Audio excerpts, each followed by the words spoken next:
Dax Shepard joining us here. So much to talk about. First of all, you look great. Good to see you, man.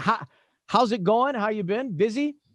Yeah, shockingly for quarantine, I think we did about 120 episodes of Armchair in quarantine.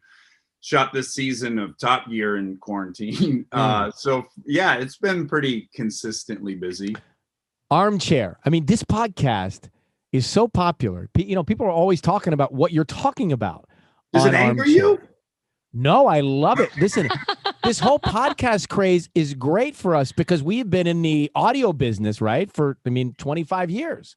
So yeah. for me as a lover of radio and audio, it's just great. And the popularity that you have, something's clicking when you hear people say, as heard on Armchair, as heard with Dax Shepard, which is great. How do you think about those conversations? Probably to a fault. I'm a terrible projector. I like to assume everyone feels the way I do. So when I'm like learning about somebody, I just try to latch onto some things that if I had been in that situation, I know it would have, I hate to use this word, but triggered whatever fears I have or insecurities. So I think that's kind of my approach is I just look at someone's like walk through life and see when they had failures and how they've handled them and how fascinating that is. I just am a big believer that I learn a lot more from people's missteps than I do their victories.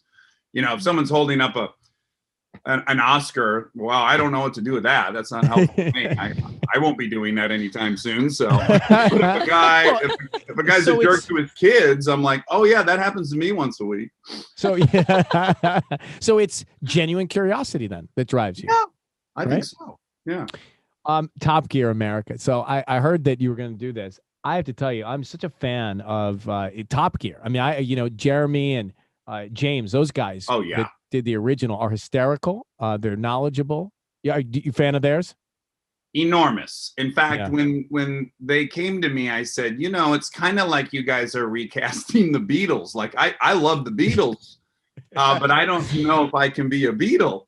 But yeah, I think those three really transcended the motorsports genre. They had I think 750 million worldwide viewers at one point. It was the biggest show in the world.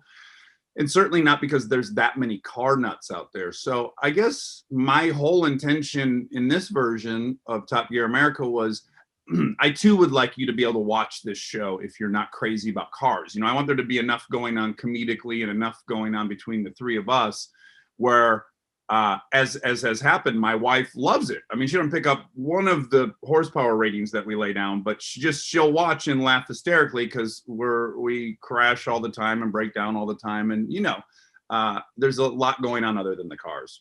So what is this? Give us a little detail of this version of the format. Well, okay. The other thing I really, really was striving for when I met with those folks was the thing I liked about the original three was there was a plausible threat that they'd be imprisoned by the end of the episode or dead. Yeah. There was a punk rock vibe to it where you couldn't get too comfortable because you thought, oh my God, is something going to go terribly wrong? Yeah. And so that was the thing I most wanted to focus on is that I wanted people to go like, I think he's going to get arrested. There's no way he won't get arrested. And so I think we've accomplished that. Well, it's spoiler alert. We all lived through season. Yeah, it's all done this season. It's such a great franchise. Top Gear America now streaming on Motor Trend with new episodes weekly. Dax Shepard, great to see you, pal. Thanks for coming on, man. Continued success. We love you. Great to see you, Ryan. I'd love to get you in the attic, my friend. I know. I got to get in the attic. So great. What's interesting about that? Because I'm always doing this. Yeah, I think I'm a terrible guest. I tell the Jimmies that same thing when they ask to have me on. I say, I think I'm a bad guest because I'm used to doing this. No, I find that impossible to believe. Also, I think you would feel very liberated by the lack of structure. So it's like, you and I both know that you've got 63 other things coming up in the next 12 minutes. And so for you to be able to sit and breathe and let the fight come to you is such a, I think if you've done this for a while, it's really liberating. Well, I would look forward to that. Let's stay connected, my brother. Okay. That'd be good. No structure. Take care, That Dax would be Shepard. epic. Anarchy. Take care. Anarchy. Bye-bye.